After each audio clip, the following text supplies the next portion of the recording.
بسم الله الرحمن الرحيم. يا أيها الناس اتقوا ربكم الذي خلقكم من نفس واحدة وخلق منها زوجها وبث منهما رجالا كثيرا ونساء واتقوا الله الذي تساءلون به والأرحام إن الله كان عليكم رقيبا. يا أيها الذين آمنوا اتقوا الله وقولوا قولا سديدا يصلح لكم أعمالكم ويغفر لكم ذنوبكم ومن يطع الله ورسوله فقد فاز فوزا عظيما. أعوذ بالله من الشيطان الرجيم. قال الله تبارك وتعالى في كتابه الكريم: ومن يشاقق الرسول من بعد ما تبين له الهدى ويتبع غير سبيل المؤمنين نوله ما تولى ونصليه جهنم وساءت مصيرا. وقال تعالى: واعتصموا بحبل الله جميعا ولا تفرقوا. وقال تعالى: إن الذين فرقوا دينهم وكانوا شيعا لست منهم في شيء. اللہ کے نبی کی سنت کو تھام لینے کے بارے میں محترم سامعین و حاضرین، قرآن میں بڑی وصیت کی گئی ہے کہ ہمیشہ رسول کریم صلی اللہ علیہ وسلم کی سنت کو پکڑ کے رکھو اور کمزوری نہ دکھاؤ. ولا تہینوا، تم کمزوری مت دکھاؤ. ولا تحزنوا، اور غم نہ کرو. وانتم الاعلون ان کنتم مؤمنین، تم ہی غالب رہو گے اگر مومن ہو.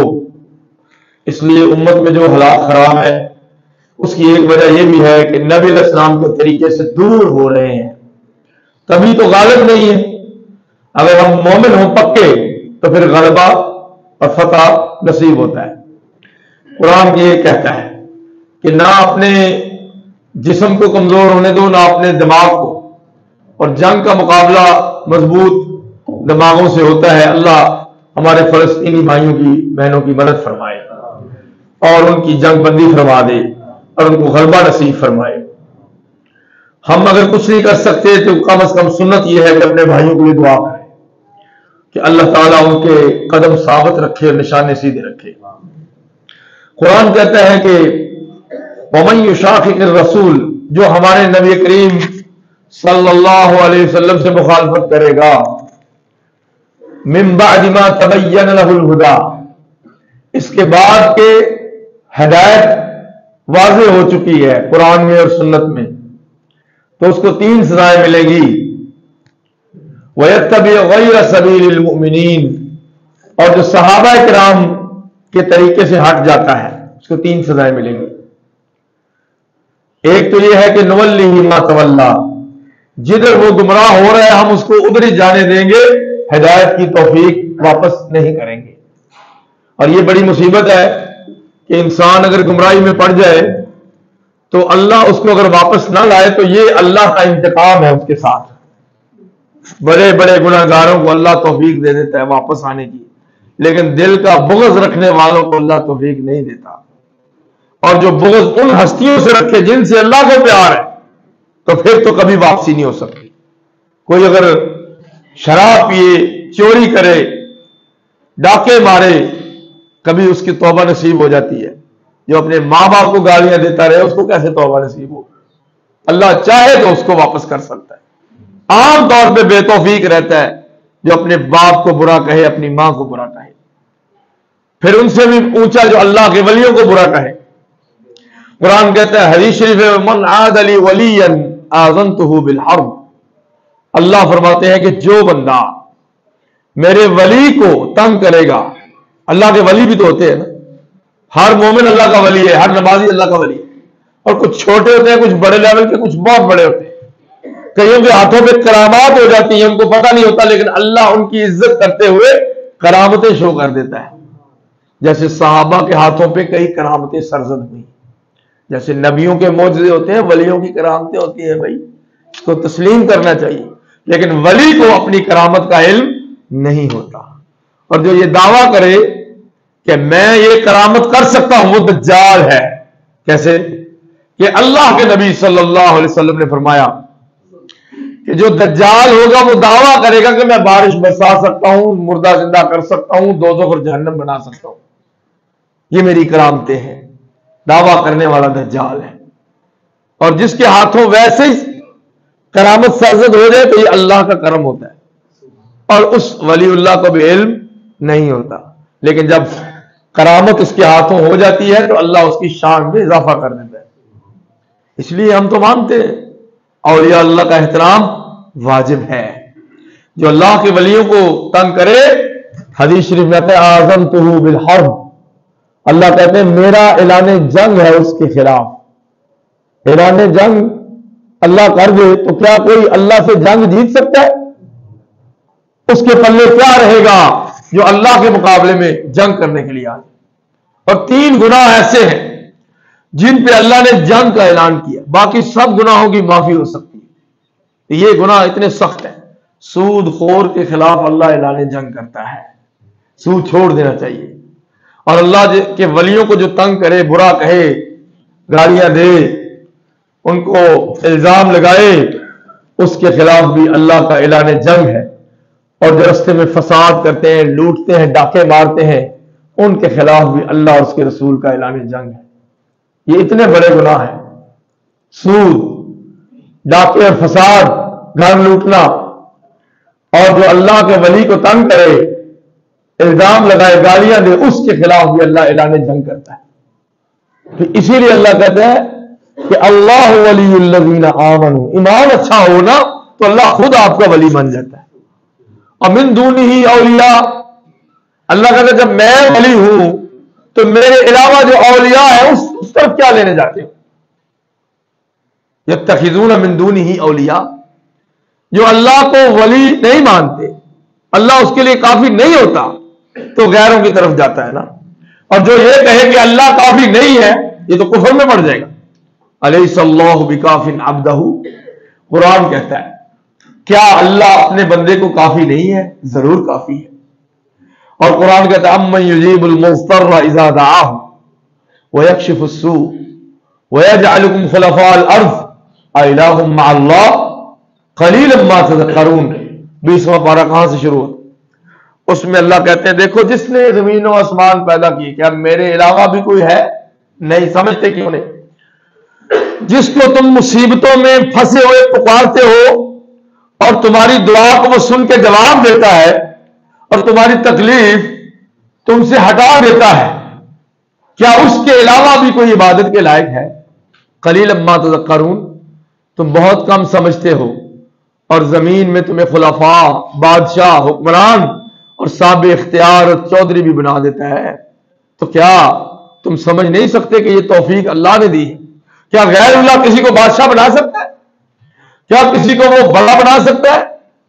کیا کسی کو صاحب اختیار بنا سکتا ہے؟ اس کے پاس تو خود اختیار کوئی نہیں.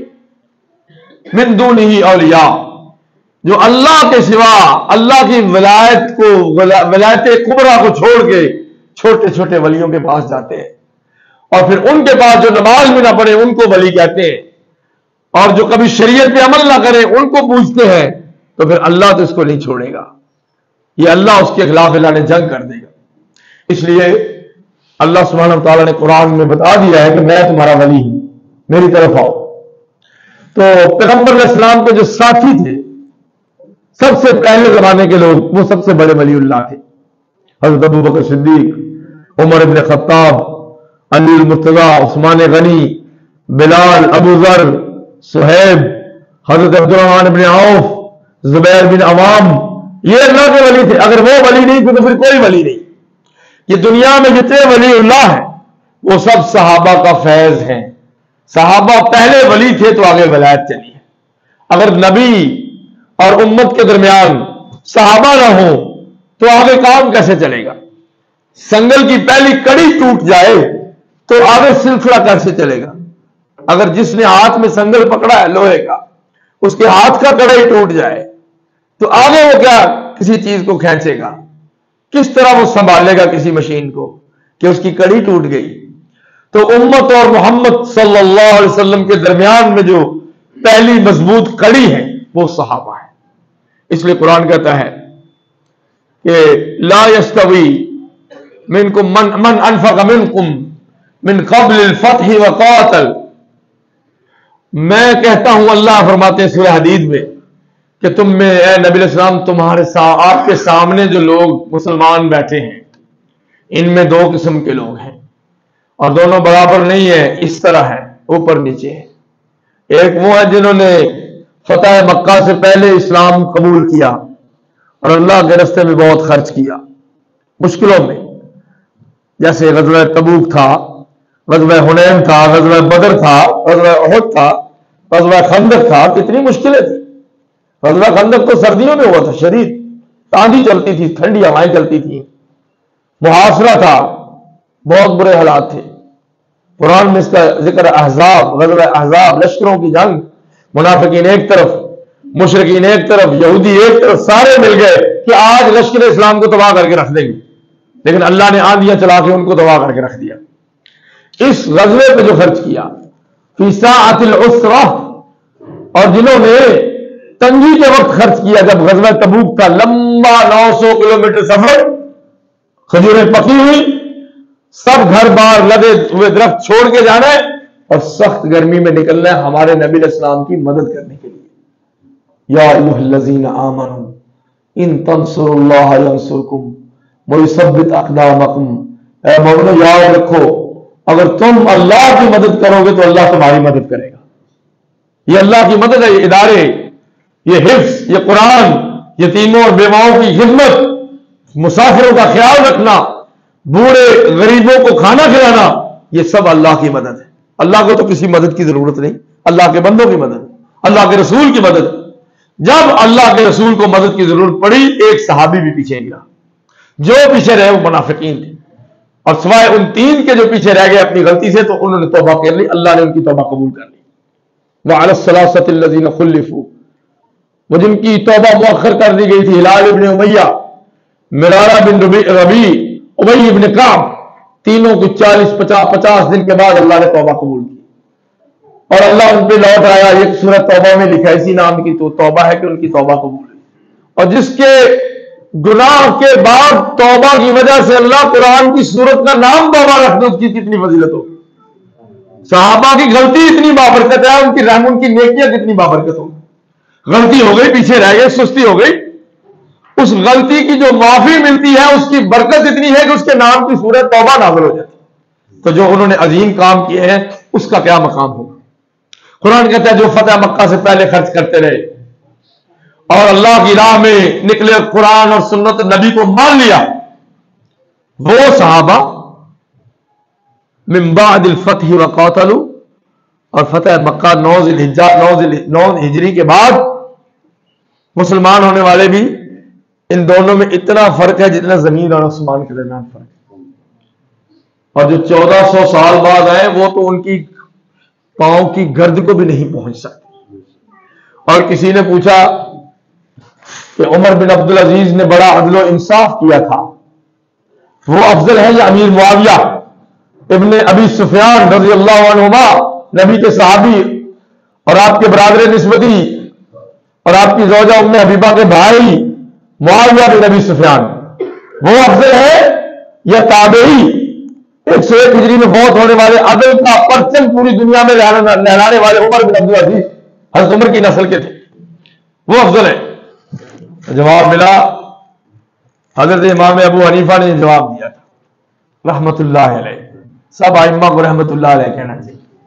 انہوں نے کہا تھا کیا بات کرتے ہیں، حضرت امیر معاویہ نے جو اللہ کی راہ میں جہاد کیا اور گھوڑا دوڑایا نبی علیہ السلام کے ساتھ مل کے، اس گھوڑے کی ناک میں جو مٹی گئی ہے عمر بن عبدالعزیز اس کے بھی برابر نہیں ہے، کیونکہ وہ صحابی ہے، انہوں نے اللہ کے نبی کو اپنی آنکھوں سے دیکھا ہے، اپنے سینے سے لگایا ہے. عمر بن عبدالعزیز نے نبی کو نہیں دیکھا. یہ فرق، اگر یہ فرق نہیں رکھنا، باپ میں اور چچا میں کوئی فرق تو ہے، باپ میں اور بھائی میں کوئی فرق تو ہے، باپ اور اس کے دوست میں کوئی فرق تو ہے. امت کا باپ کون ہے؟ محمد رسول اللہ. النبی اولا بالمؤمنین من انفسہم، نبی مومنوں کو اپنی جانوں سے بھی زیادہ عزیز ہے. سورہ احزاب. نبی کے گھر کا قصہ پڑھنا ہو تو 2 سورتیں پڑھ لو. آپ کو آپ کی گھریلو زندگی کھول کے سامنے آ جائے گی. سورۃ الاحزاب اور سورۃ النور. سورہ نور میں تو نبی کے کچن کے برتنوں کا بھی ذکر ہے, پکنے والی ہنڈیا کا بھی ذکر ہے, مہمان نوازی کا بھی ذکر ہے, اور یہ بھی کہ اے صحابہ کھانا کھا کے بیٹھ کے گپ شپ نہیں لگانی, باتیں نہیں کرنی. یہ نبی کو تکلیف ملتی ہے, وہ تم سے حیا کرتے ہیں, مہمان کو گھر سے نہیں نکال سکتے, لیکن اللہ ان چیزوں سے حیا نہیں کرتا. اللہ کہتا ہے کھانا کھاؤ اور اپنے گھروں کو چلے جاؤ, میرے نبی کو دعوت کھانا قبول کر کے بھی تم نے تکلیف نہیں پہنچانی. آپ کے کچن کا ذکر, آپ کے برتن کا ذکر ہے جس میں کھانا پکتا ہے. جو قرآن نبی کے برتنوں کا بھی احترام کرے تو نبی کے دوستوں کا احترام نہیں کرے. اس لیے جو ولایت ہے, سب سے بڑی جو ولایت ہے, سب سے بڑے جو ولی ہیں وہ ہیں جو نبی کے ہاتھوں تیار ہوئے ہیں, جو پہلا بیج ہے, جو پہلے دور کے صحابہ ہیں. اللہ ہمیں ان کی زندگیوں کو سمجھنے کی توفیق عطا فرمائے. وہ مقام جس کو اللہ بلند کرے اس کو کوئی تھوڑا نہیں کر سکتا. ہم اتنی صدیوں بعد ان کے برابر کیسے ہو سکتے ہیں؟ پیغمبر علیہ السلام ایک دن صحابہ میں بیٹھے تھے. لیڈر وہ ہوتا ہے جو کارکنوں کے درمیان میں رہتا ہے, وہ کنٹینر میں بند ہو کے نہیں رہتا, وہ کارکن کے ساتھ گلتا ملتا ہے, ان کو گلے لگاتا ہے, ان کا ہاتھ بھی پکڑ لیتا ہے. حضرت عبداللہ ابن مسعود اسلام کے پہلے سات صحابہ میں جو تھے وہ ایک عبداللہ ابن مسعود بھی تھے. فرماتے ہیں کالا سیاہ رنگ, پتلی مسواک کی طرح پنڈلیاں, ہوا چلے تو درخت پہ ہلنے لگ جاتے تھے. صحابہ ہنسنے لگ گئے, یہ دیکھو لکڑی کی طرح اس کے پاؤں ہیں اور پنڈلیاں ہیں اور ٹانگیں ہیں, یہ گر نہ جائے درخت سے. تو آپ نے فرمایا تلحقون من ساقیہ, تم اس کی دقیقتیں, اس کی باریک پنڈلیوں سے ہنستے ہو. للہ انہما اثقل من احد فی المیزان, اگر اس کی یہ پنڈلیاں اللہ اپنے آسمان جتنے بڑے ترازو میں رکھ دے تو احد پہاڑ سے بھی زیادہ وزنی. عبداللہ ابن مسعود وہ فرماتے کہ نبی پاک نے مجھے تشہد سکھایا, التحیات للہ والصلوات والطیبات. پیر کون ہوتا ہے, مرشد کون ہوتا ہے, مربی کون ہوتا ہے, استاد کون ہوتا ہے, رہنما مینٹور کون ہوتا ہے, موٹیویٹ کون کر سکتا ہے؟ باعمل جو اپنے کارکن کے لیول پہ نیچے اتر آئے, اپنے بیٹوں کے برابر کھڑا ہو جائے, اپنے بچوں کے ساتھ ان کے ساتھ گل مل جائے. فرمایا کہ مجھے تشہد سکھایا اور اپنے دونوں ہاتھوں سے میرا ہاتھ اب درمیان میں لے لیا. ہم تو بڑے کو ایسے کرتے ہیں, یہ سنت نہیں ہے. چھوٹے کو ایسے کرنا کہ بڑے کے اندر تکبر نہ آئے, چھوٹے کو ایسے کرنا. چھوٹے بچوں کو ایسے ملے بڑا, چھوٹا بڑوں کو ایسے نہ ملے. مل سکتا ہے, جائز ہے, لیکن سنت کیا ہے کہ بڑا چھوٹے کو ایسے ملے.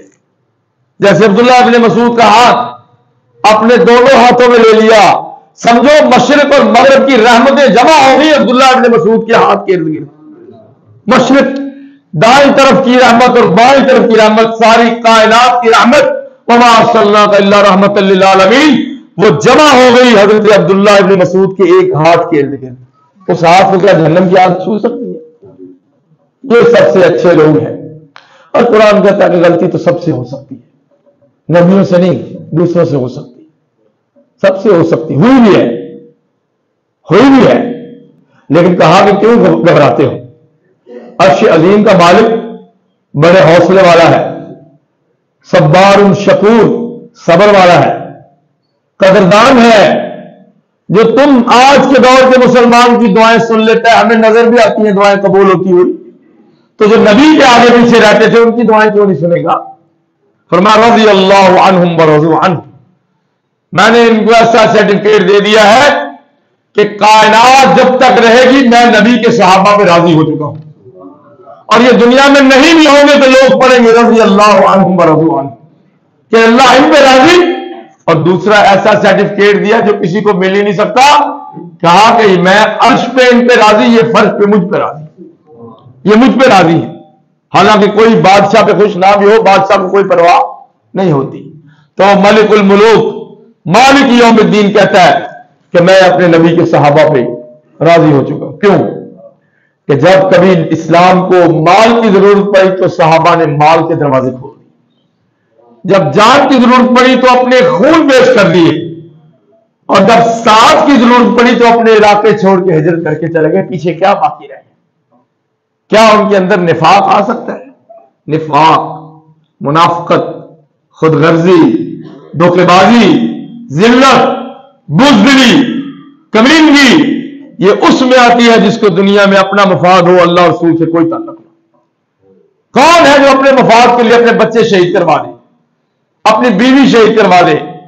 اپنے باپ کے خلاف غزوہ بدر میں ابو عبیدہ بن جراح تلوار نکال کے کہ ابا میرے سامنے نہ آؤ، محمد کے اوپر تلوار چلائی تو میں تمہیں نہیں چھوڑوں گا، اور کہتے ہیں کہ ان کے ہاتھوں وہ مارا بھی گیا۔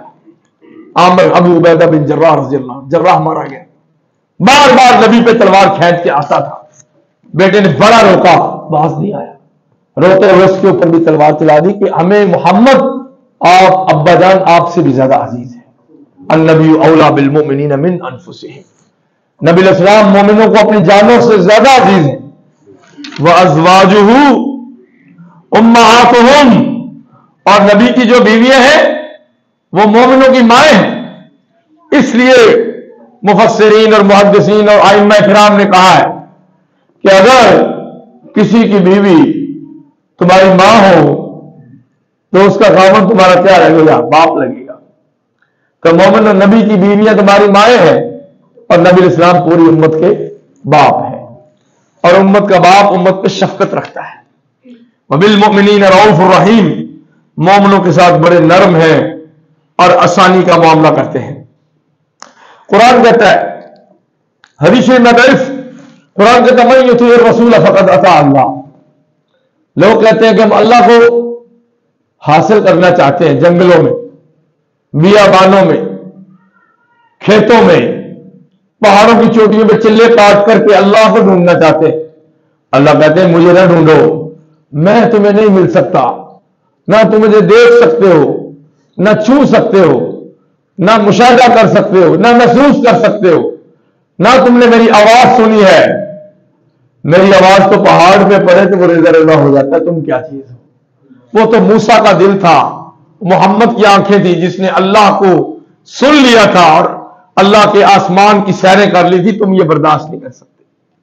کہا کہ یہ جو تم مجھے حاصل کرنا چاہتے ہو تو میں نے دنیا میں یہ مقام ایک شخص کو دے دیا ہے جو آمنہ کا لالا محمد کا بیٹا ہے، عبد المطلب کا بیٹا ہے، اور رسول عربی ہے، مکی ہے، مدنی ہے، والی بکا ہے، والی کونین ہے، وہ حسنین کریمین کے نانا ہے، وہ ام المومنین عائشہ کے پیارے خاوند ہے محمد رسول اللہ صلی اللہ علیہ وسلم۔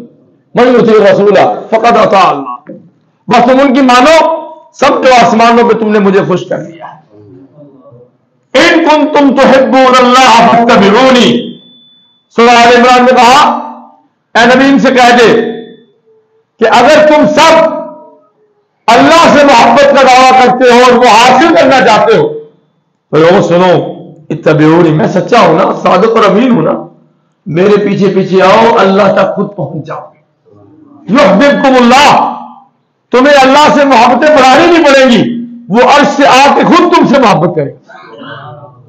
اور فرمایا جب اللہ کہتا ہے جب میں کسی سے محبت کروں تو اس کی آنکھیں، ہاتھ، پاؤں اور کان بن جاتا ہوں۔ اب یہ تو کہنا کفر ہے کہ اللہ کسی کا ہاتھ ہو، کسی کے پاؤں ہو، کسی آنکھیں ہو، کہ جسم میں تو اللہ نہیں آ سکتا۔ نبی پاک نے یہ کیوں کہا؟ محدثین نے اس کی شرح کی ہے کہ ہاتھوں سے وہ کام کرے گا جس کو اللہ توفیق دے گا، کانوں سے وہ سنے گا جو اللہ توفیق دے گا، آنکھوں سے وہ دیکھے گا جو اللہ خوش ہوگا، پاؤں سے وہاں چل کے جائے گا نماز پڑھنے، خدمت کرنے جس کی اللہ توفیق دے گا۔ یہ توفیق تمہارے جسم کے اندر داخل ہو جائے گی، پھر جہنم تمہارے آنکھوں، ہاتھوں، پیروں تک نہیں پہنچ سکے۔ یہ اللہ کی محبت، اتنا بڑا مقام کیسے ملتا ہے؟ فاتبعونی، صرف میری پیروی کرو، کسی اور کی۔ قرآن میں 6300 کچھ آیتوں میں اور لاکھوں حدیثوں میں، لا الہ الا اللہ میں اور محمد رسول اللہ کے کلمے میں، ان دو کے علاوہ اگر کوئی تیسرا ہے تو اس کا دعویٰ ثابت نہیں ہو سکتا۔ کوئی کائنات میں ایسا شخص نہیں ہے جس کے بارے میں کوئی دلیل ہو کہ نبی علیہ السلام کے ساتھ اس کو بھی ہم نے مان لینا ہے جیسے نبی کو مانتے ہیں. جس کو بھی ماننا ہے نبی سے نیچے مان. برابر کیا تو گئے شرک. سید سلمان ندوی نے تو لکھا تھا نا کہ آسمان پہ اللہ کا کوئی شریک نہیں, زمین پہ محمد کا کوئی شریک نہیں. کوئی محمد جیسا ہے دکھاؤ, کوئی نبی بھی ان جیسا نہیں تو ولی کیسے ہوتا؟ ولیوں کا رتبہ نبی سے بڑھائے, نبی سے اوپر کیا نہیں تو اسلام تمہارے دل سے گیا نہیں. نبیوں سے اوپر کوئی نہیں. کہا کہ ورفعنا لک ذکرک, اے نبی الاسلام سب کام ہم خود کرتے ہیں اپنی مرضی سے. آسمان زمین ہم نے مشورے سے نہیں بنائی, سمندر اپنی طاقت سے پھیلا دیے ہیں. آسمان بغیر عمد ترونہا, آسمان بغیر پلر کے تم دیکھتے ہو, کوئی پلر نہیں ہم نے کھڑے کیے ہوئے. ہمارا عرش ہمارے تابع ہے, ہم اس کے تابع نہیں. عرش ڈرتا ہے کہ ہم اس کے اوپر ہیں. کائنات میں کروڑوں اربوں فرشتے ہماری اجازت کے بغیر زمین پہ ہل بھی نہیں سکتے. سب کچھ ہم نے خود کیا ہے. اذا اراد امرا ان یقول له کن فیکون, جب ہم ارادہ کر لیتے ہیں اور جسٹ اتنا کہتے ہیں کن ہوگا, پہلے وہ چیز ہوئی پڑی ہوئی. لیکن اے نبی الاسلام ایک خاص مقام ہم آپ کو دے رہے ہیں جو کائنات میں کسی اور کو مل نہیں سکتا, کیونکہ نبی چلے گئے, اب کوئی اور نبی آ نہیں سکتا. جب نبی نہیں آ سکتا تو غیر نبی کو مقام نبی کا کیسے ملے گا؟ کہا کہ سب چیزیں ہم نے اپنی مرضی سے کی, اپنے لیے کی ہیں. ہم کھانا کھلاتے ہیں, کھاتے نہیں. ہم بارش برساتے ہیں, ہم زندگی اور موت دیتے ہیں. الذی خلق الموت والحیات, بلکہ موت کو بھی ہم نے پیدا کیا, کسی سے پوچھا نہیں. ورفعنا لک ذکرک, لیکن اے نبی آپ کا ذکر آپ کی خاطر بلند کر دیا ہے. اس سے بڑا مقام اور کیا ہوگا؟ اور کسی کا اتنا ذکر ہے بلند ہے تو بتائیں کہ جس کی بیعت کرنا واجب ہو, جس کا کلمہ پڑھنا ضروری ہو, بلکہ نبی کے ساتھ کسی اور کا کلمہ پڑھیں گے تو کفر ہو جائے گا. یہ وہ محبوب ہے جس کے علاوہ آپ کسی اور کو دیکھ نہیں سکتے, پلٹ کے کسی اور کو دیکھ نہیں سکتے. جب اس کے نگاہ پہ چہرے پہ نگاہ پڑ گئی تو نظریں کسی اور کو دیکھنے سے انکار کر دیتی ہیں. حضرت علی سے کسی نے پوچھا, داماد رسول ہے, نبی کے فرسٹ کزن ہے, آپ نبی علیہ السلام کے بھائی ہیں, بہت کچھ ہے, آپ کو نبی علیہ السلام نے اپنے گھر میں پالا ہے, محبت کی ہے. کہا کہ علی تیرا مقام میری نظر میں اتنا ہے جیسے موسیٰ کے سامنے ہارون تھا, لیکن موسیٰ کے بعد ہارون نبی بنے, میرے بعد کوئی نبی نہیں. اور کہا اقضاہم علی, میرے تمام صحابہ میں جس کا فیصلہ سب سے زیادہ اللہ کے عرش کے مطابق ہوتا ہے, اللہ کے حکم کے مطابق ہوتا ہے, وہ علی ابن ابی طالب ہے. یہ ان کا مقام ہے. اور ان کے جو بیٹے حسن اور حسین, آج جتنے جنت میں جانے والے جوان ہیں ان سب کروڑوں اربوں جوانوں کے سردار حسن اور حسین ابن علی ہیں.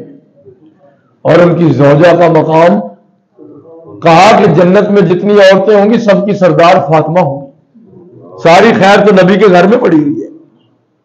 کوئی بدبخت ہوگا تو اس گھرانے کی تنقید کرے گا, اسلام سے تو اس کا کوئی لینا دینا نہیں. چاہے وہ جتنا مرضی بڑے جبے کبے پہنے, تحقیق کرے, کتابیں لکھے, علامہ فہامہ بن جائے, اگر اہل بیت رسول اللہ کی ذرا بھی توہین کرتا ہے اسلام تو اس کا کوئی تعلق نہیں. ساری جنت کی سرداری تو ان کے گھر میں ہے, تو باقی کیا بچا. لیکن ایک بات کہی عبداللہ ابن عمر ابن عاص سے, آپ نے فرمایا, عرض کیا من احب علی کا یا رسول اللہ, اللہ کے نبی سب سے زیادہ پیار آپ کو کس سے ہے؟ تو جس سے پیار ہو سوچ کے نہیں بولنا پڑتا, نگاہوں سے ٹپکتی ہے, اداؤں سے جھلکتی ہے. محبت کون کہتا ہے کہ پہچانی نہیں جاتی؟ جس سے محبت ہو سوچنا نہیں پڑتا کہ میں بتاؤں سوچ کے. کسی کوئی کہے یہ تمہاری والدہ ہے, تمہیں اس سے پیار ہے, وہ سوچے گا نہیں, ہے گا اس سے پوچھنے والی کیا بات, یہ بیٹی ہے, یہ بہن ہے.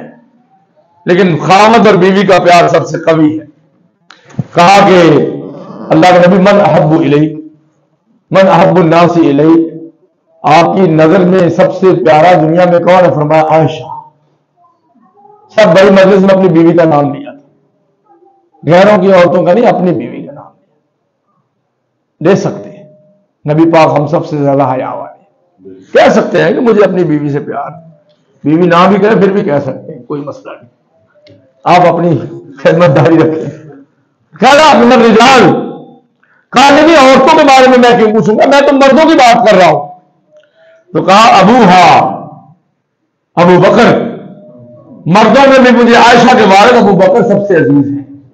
امن الناس بر مولا ما، حضرت اقبال نے کہا کہ میرے مولا، میرے دوست محمد رسول اللہ صلی اللہ علیہ وسلم پہ جس کے سب سے زیادہ احسانات، وہ حضرت ابو بکر صدیق۔ کہا کہ میں نے سب کے احسان چکا دیے، لیکن میں جس کا احسان نہیں دے سکتا، جس کی ایک ہجرت کی رات کی نیکیاں آسمان کے ستاروں کے برابر ہیں، وہ ابو بکر صدیق۔ سب کے اوپر نبی محمد کا احسان ہے، نیکیاں کی ہیں، اسلام کے اوپر ابو بکر صدیق کا احسان ہے۔ اس لیے ہم کہتے ہیں کہ امت میں سب سے بلند حضرت ابو بکر صدیق۔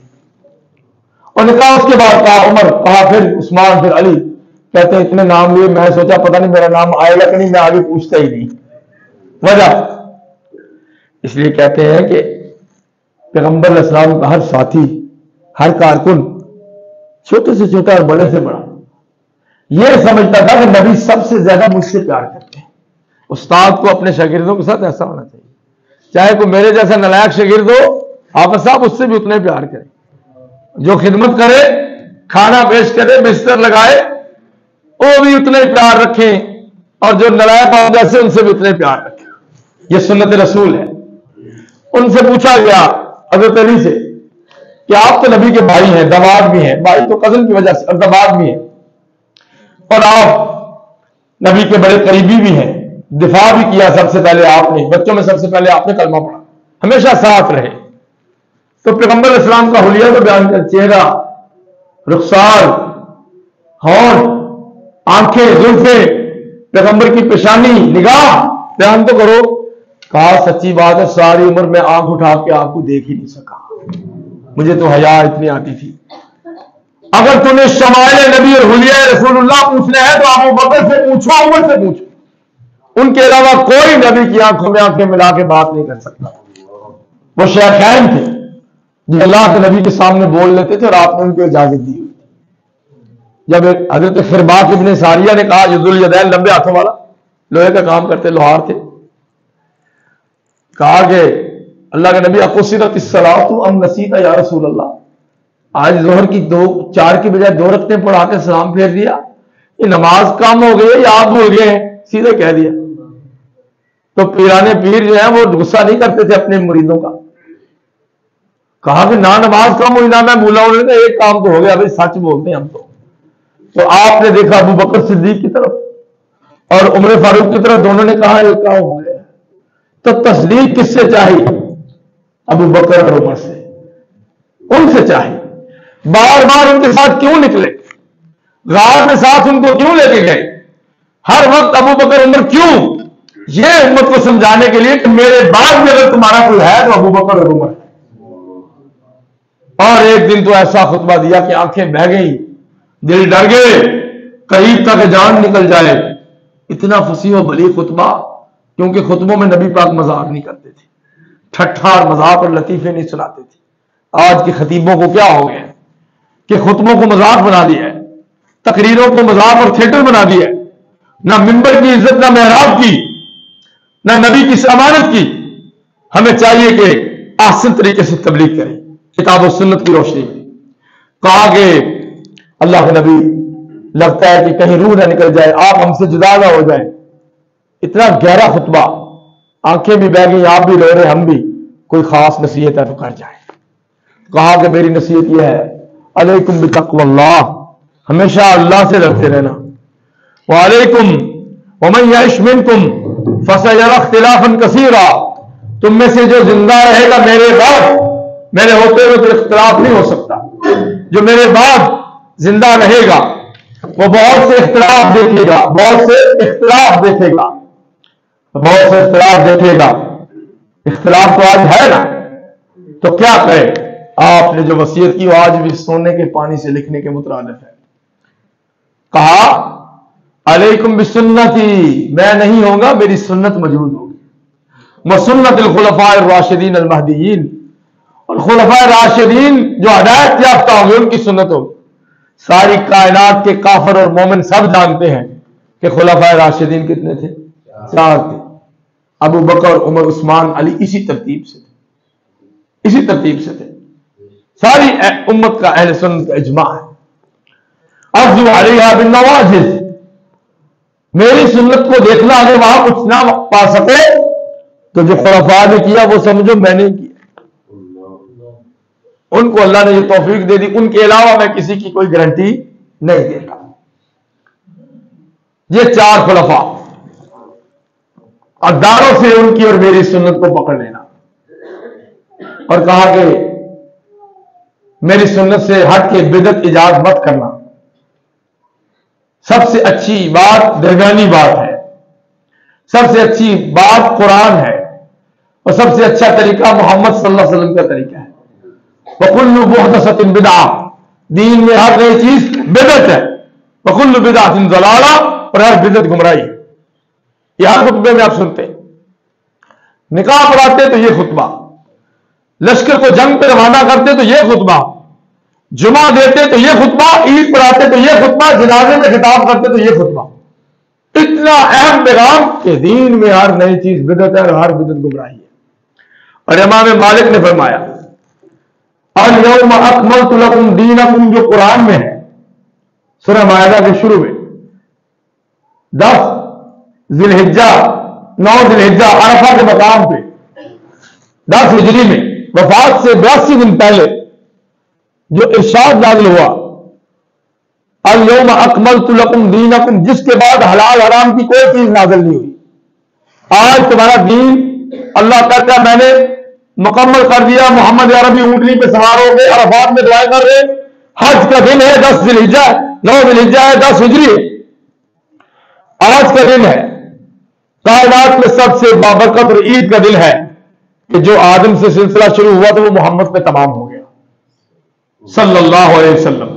وَأَتْمَمْتُ عَلَيْكُمْ نِعْمَتِي، اور اپنی نعمت بھی تم پر تمام کر دی ہے، وَرَضِيتُ لَكُمُ الْإِسْلَامَ دِينًا، اور تمہارے لیے دین اسلام کو پسند کر دیا ہے۔ اس کے بعد کچھ اضافہ ہو سکتا ہے؟ ایک درزی ایک کوٹ اور کرتا تمام کرے، مکمل کرے، اس میں مزید ٹانکے تو نہیں لگ سکتے۔ سفید کپڑے پہنے ہوں، خوبصورت ریشم کا کپڑا، خوبصورت ہاتھوں سے ٹکڑا کاٹ کے سامنے لگا کے خوبصورت لگا دے، کیا وہ اچھا لگے گا؟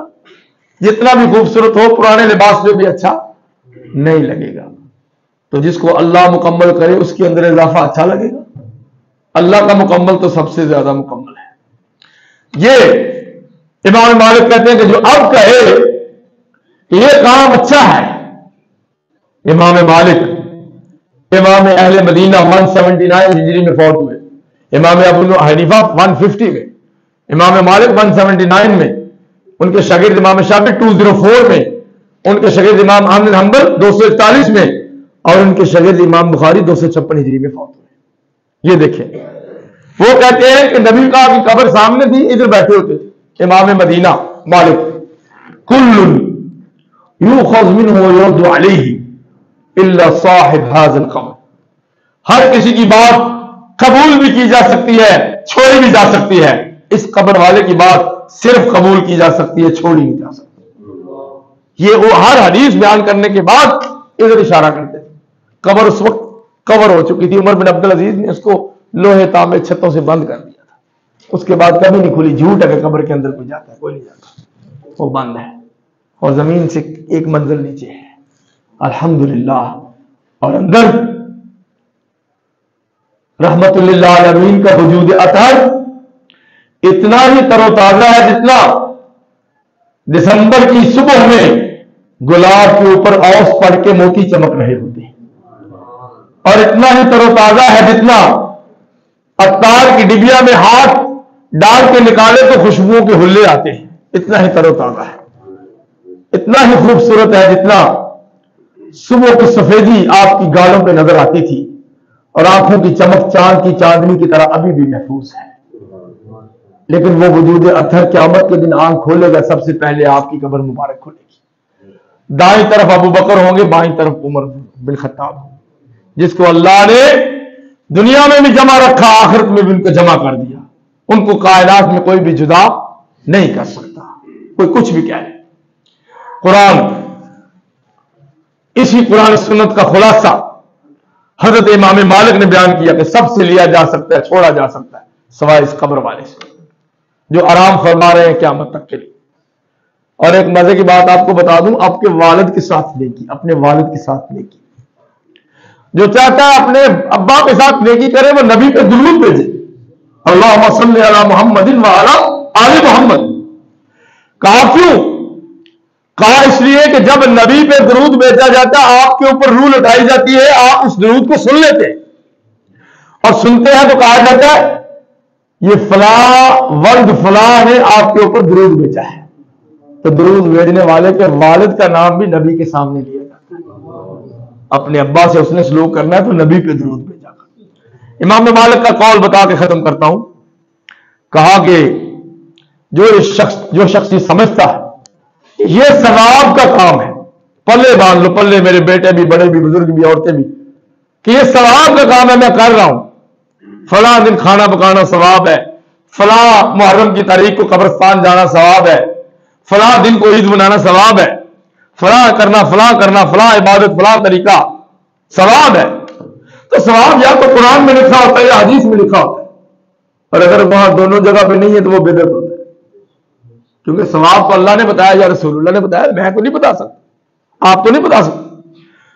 اور پھر بھی اپنی بدعت پہ قائم رہے، نہ چھوڑے، تو وہ یہ سمجھتا ہے کہ نبی علیہ السلام کو اس خیر کا پتہ نہیں چل سکا، مجھے چل گیا، وہ بدگمان ہے اپنے نبی کے بارے میں۔ اور حضرت ابو ذر غفاری رضی اللہ عنہ ساری زندگی دنیا سے دور رہنے والے صحرا میں وفات ہوئی، جن کے بارے میں نبی نے وہ فضیلت سنائی تھی جو کسی اور صحابی کی نہیں۔ ابو ذر امت کے فقیر اور زاہد، کہا کہ یہ ابو ذر ہے، یہ قیامت کے دن پوری امت کے برابر کھڑا کیا جائے گا، امت ایک طرف، ابو ذر ایک طرف، اس قدر یہ دنیا سے دور ہے اور محمد کے قریب ہے۔ وہ حضرت ابو ذر تھے۔ انہوں نے کہا لوگوں سن لو، آسمان میں اڑتا ہوا پرندہ جو پر مارتا ہے 1 سیکنڈ کا 10واں حصہ یوں کرتا ہے، اگر اتنی بھی کوئی خیر ہے تو اللہ نے اپنے نبی محمد کو بتا کے بھیجا ہے، اور وہ اپنی امت کو بتا گئے ہیں۔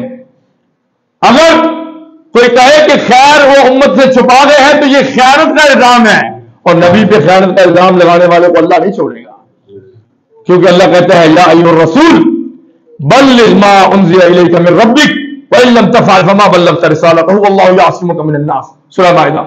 اے نبی جو کچھ بھی ہم نے آپ پہ نازل کیا سارا اپنی امت کو بتا کے جائیں، اور اگر آپ نے ایسا نہ کیا تو ہم کہیں گے کہ آپ نے رسالت کا حق ادا نہیں کیا۔ مجھے بتاؤ کہ فتح مکہ کے بعد اللہ کے نبی نے یہ کہا تھا کہ نہیں کہا تھا خطبہ ذی الحجہ میں کہ حل بلغت، لوگوں کیا میں نے اللہ کا پیغام پہنچایا کہ نہیں پہنچایا؟ ضرور کہا تھا، سب نے کہا پہنچا دیا، اللہ مفشد۔ تو نبی پاک نے اشارہ کر کے کہا تھا اللہ گواہ بن جا، زمین پہ اس وقت سارے مسلمان میرے گواہ ہیں، آسمان پہ تو گواہ بن جا۔ اس لیے بدعت کی اسلام میں کوئی گنجائش نہیں، ساری ہدایت سنت میں ہے۔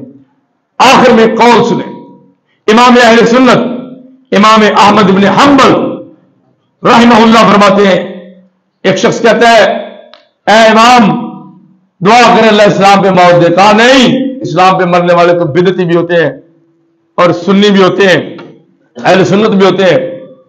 یہ کہو اللہم امتنا علی الاسلام والسنہ، اے اللہ ہمیں جب موت دینا اسلام پہ دینا اور اپنے نبی کی سنت پہ دینا۔